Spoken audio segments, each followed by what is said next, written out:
Anything has to do with finance, business, relationships, you know, they've broken down the one core fundamental, husband-wife relationship model that is critical for our species to survive, right? We have to procreate in order for our species to continue.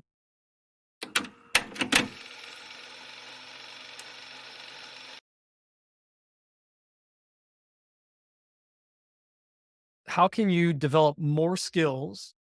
How can you develop a better understanding of the tax code so you can understand all the models that are available for you to get wealthy? The tax code, US tax code is the map to developing wealth. And what the whole model, the machine out there, what they designed is for you to be basically afraid of the IRS because they're going to audit you. And in reality, the the tax code is the map to develop wealth in the United States. But they don't want you to know that. It's like macros. They don't want you to know what real true health is all about. Anything has to do with finance, business, relationships, you know, they've broken down the one core fundamental, husband-wife relationship model that is critical for our species to survive, right? We have to procreate in order for our species to continue.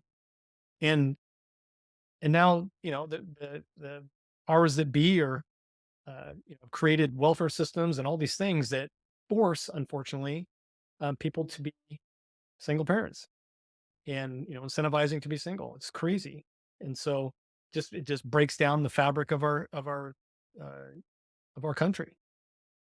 And so, anyways, let me get sidetracked on that, uh, but it's important for an individual to understand how the fundamentals of the tax code work, right?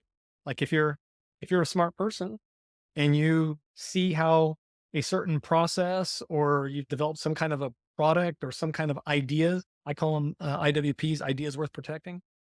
Uh, you can develop intellectual property, right? And that could be anything from writing a book to creating courses on your thought process, your methodology. Um, you can, invent a new process. You can invent a new widget to solve a specific problem. Um, and now you have all the tools that you can basically do these things on your own from your laptop. Like it's incredible the opportunities that are available. The challenge is we just don't teach this stuff in the education system, and uh, the vast majority of businesses fail not because the thing that they started out to do wasn't valid in the marketplace. The vast majority of the business fails because the entrepreneur can't get out of their own way and scale themselves in order to provide that benefit that their skill sets into the marketplace, and their minds, their system, their nervous system just can't handle it. And so everything that we're working on and building and doing is to let's help heal the nervous system first.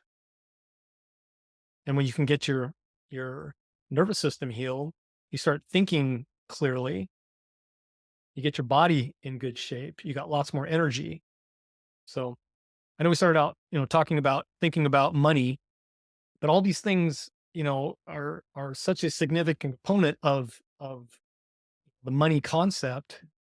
Is that um, the ideas are kind of stupid simple. There's a phenomenal education system out there, right? In fact, I just bought this book sitting over here, the Psychology of Money, right? Like everybody should buy that book.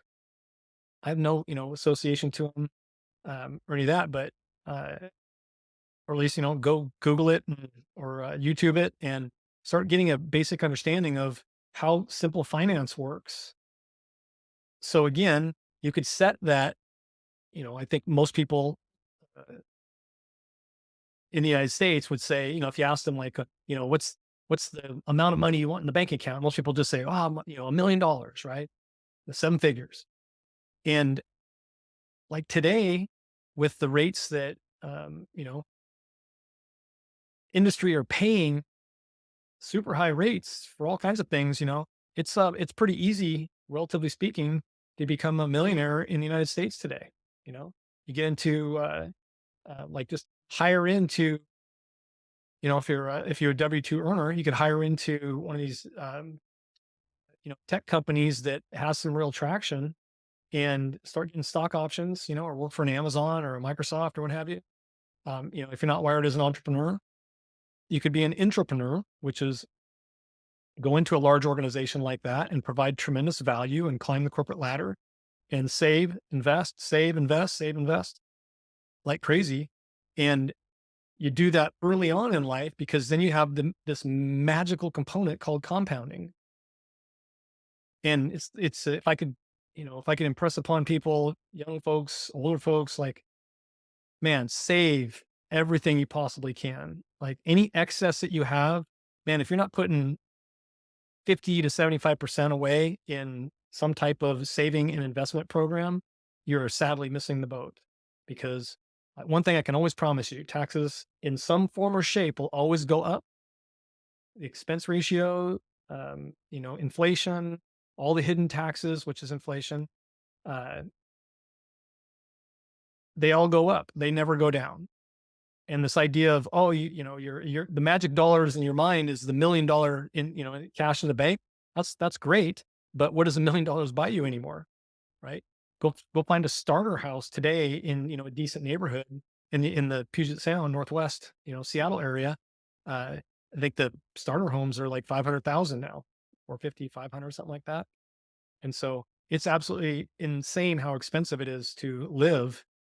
And people need to get off of social media, stop pissing away all their life and allowing all the distraction brokers to burn up their time.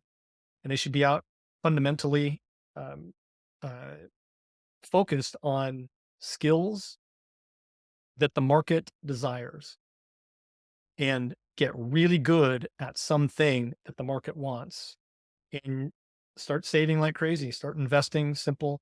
Right now, we have the highest interest rates in safe securities, I would call them, where you can earn 5% in a simple, um, savings account, like a Fidelity account, which is quite honestly, I don't even remember in my lifetime when you could earn 5%. Maybe when I was a really, young, um, so probably not in the last 40 years, seems like, uh, that you could earn that kind of rate.